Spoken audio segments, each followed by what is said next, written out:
Rage on that beat, going crazy.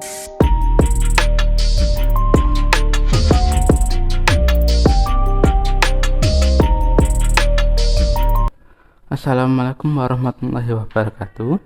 Perkenalkan, nama saya Teguh Hadi Satya, NIM 11277 kelas HKIB.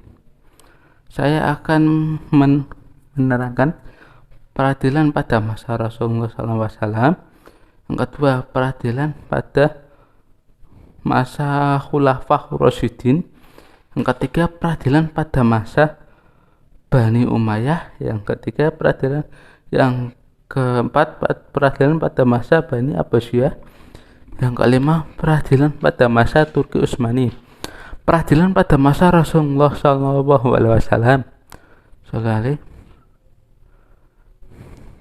Nabi Muhammad adalah Nabi dan Rasul utusan Allah Subhanahu wa Ta'ala yang terakhir sebagai penutup para nabi. Beliau mempunyai sifat sidik, amanah, tabligh, dan fatonah. Tidak ada umat Islam selain beliau sendiri, Nabi Muhammad SAW, yang mentasyrikkan hukum pada suatu peradilan, baik untuk dirinya sendiri maupun untuk orang lain. Jadi para khalifah dan sahabat umat Islam, jika ada masalah, semuanya itu konsultasi kepada Nabi Muhammad SAW untuk menyelesaikan masalahnya dan mencari solusi serta meminta pendapat beliau. Jadi dulu itu setelah meminta pendapat itu tidak mencatat, jadi mereka itu mengingat-ingatnya, karena bahasa Arab pada waktu dulu itu mengandalkan ingatan, jadi ingatan mereka itu sangat kuat, ya seperti ingatan gajah lah. Yang kedua, peradilan pada masa Khulafaur Rasyidin. Yang pertama, pada masa Khalifah Utsman bin Affan. Beliau mengkodifikasi Al-Quran setelah pengumpulan yang dilakukan oleh Abu Bakar atas usulan Umar bin Khattab.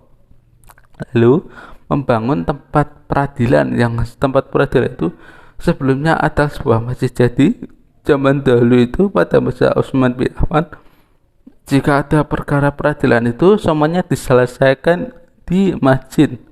Padahal kan masjid itu tempat ibadah ya, dan untuk salawatan. Jadi Utsman bin Affan itu menyediakan tempat khusus untuk peradilan. Yang kedua, peradilan pada masa Ali bin Abi Thalib. Ketika beliau itu berpedoman kepada Al-Quran dan As-Sunnah.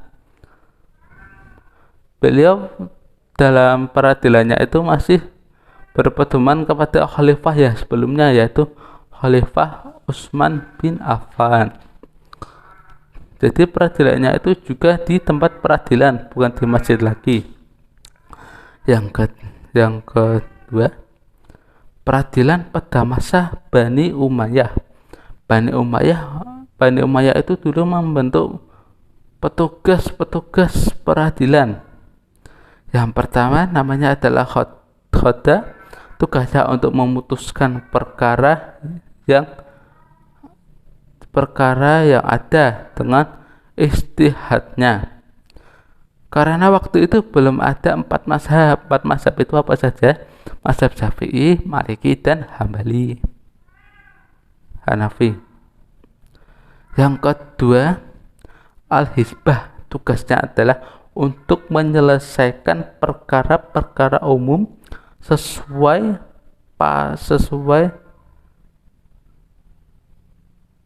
soal pidana yang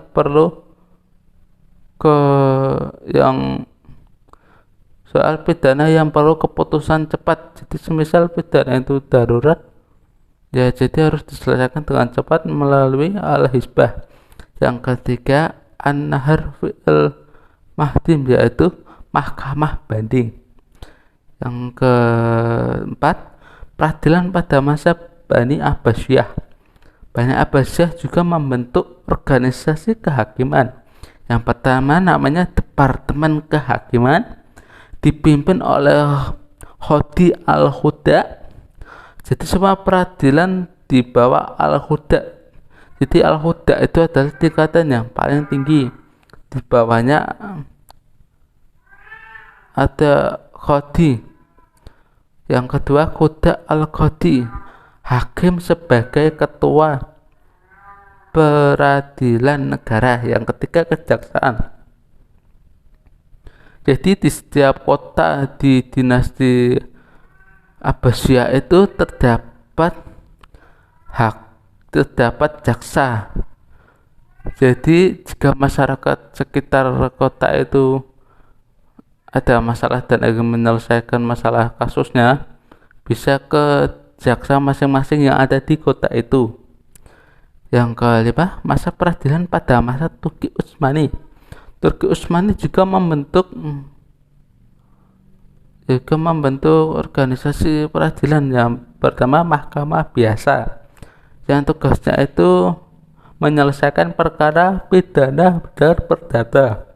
Yang kedua mahkamah banding, bertugas memastikan dan mengadili perkara yang berlangsung. Yang ketiga mahkamah tinggi, yang bertugas memecat oknum pejabat, oknum hakim, oknum jaksa yang mengadili itu sewenang-wenang, tidak sesuai aturan yang ada.